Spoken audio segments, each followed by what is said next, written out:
New Republican-backed legislation could prevent many Native Americans from being able to vote. This includes laws that ban paid ballot collection and prohibit same-day voter registration. Those services have been fundamental for rural Native American communities who lack access to mail service or voting centers. New York Times political reporter Maggie Astor has been covering this story, and she joins me now. Maggie, which states have passed laws that have restricted voting access in Native American communities, and what reasons do they cite for doing so? Well, the state that I focused on in my coverage was Montana, which passed a law banning paid ballot collection and also a law eliminating same-day voter registration. There are similar laws in Arizona. They weren't just passed this year the way the Montana ones were. They've been in effect for, they were passed a couple years ago, but they have had a similar effect.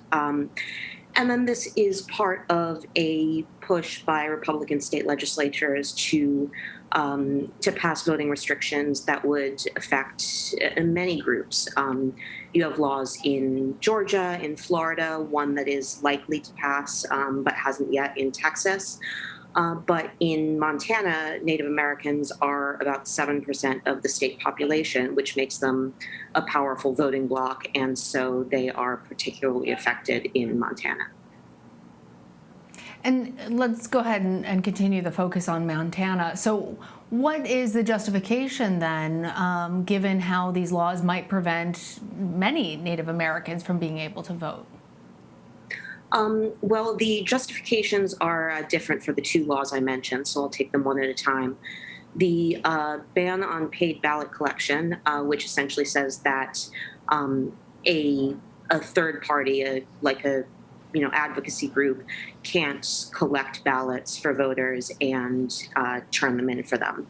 And the justification for that from the supporters is that allowing third parties to collect ballots in that way creates opportunities for fraud, although there is no documentation or evidence of widespread fraud of that sort. But that is the stated justification for the ballot collection ban. And the same-day voter registration ban, the sponsor of that bill told me that her goal was to reduce the administrative burden on clerks and county recorders on election day, so that they would only have to process votes on election day and not also registration. So that was the rationale that she provided for that. So Maggie, given, as you said, that 70% of Montana's population are Native populations.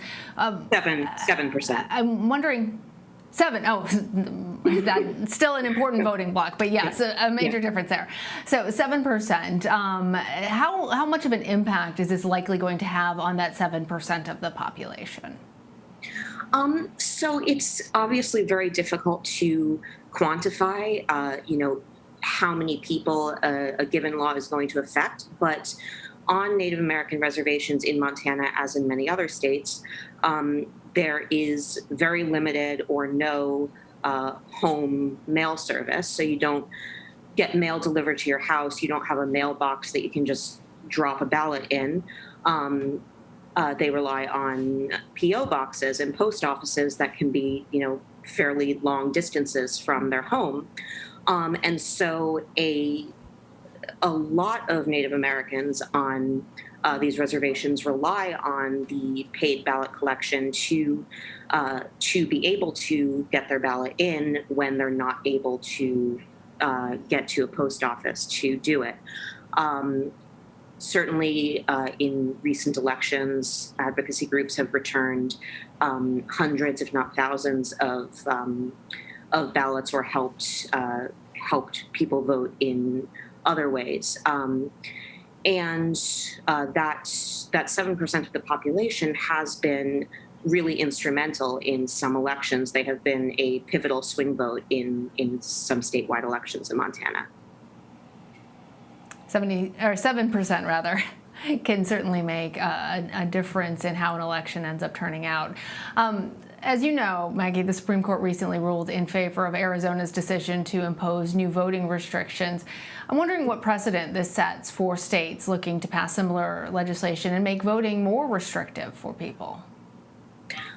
Well, it certainly makes it easier for laws of that sort to withstand legal challenges. The ruling from the Supreme Court essentially weakened the Section 2 of the Voting Rights Act, which provided the main mechanism for these laws to be challenged.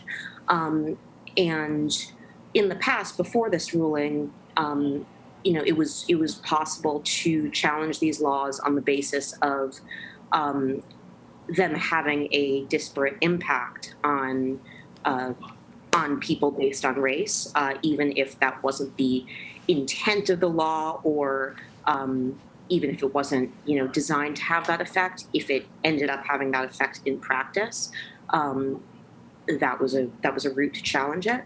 And what the Supreme Court ruling did was make it much more difficult to successfully challenge laws that have the effect of hurting voters of color more than white voters, but aren't explicitly documented to do that. All right, Maggie Astor, thank you. Thank you.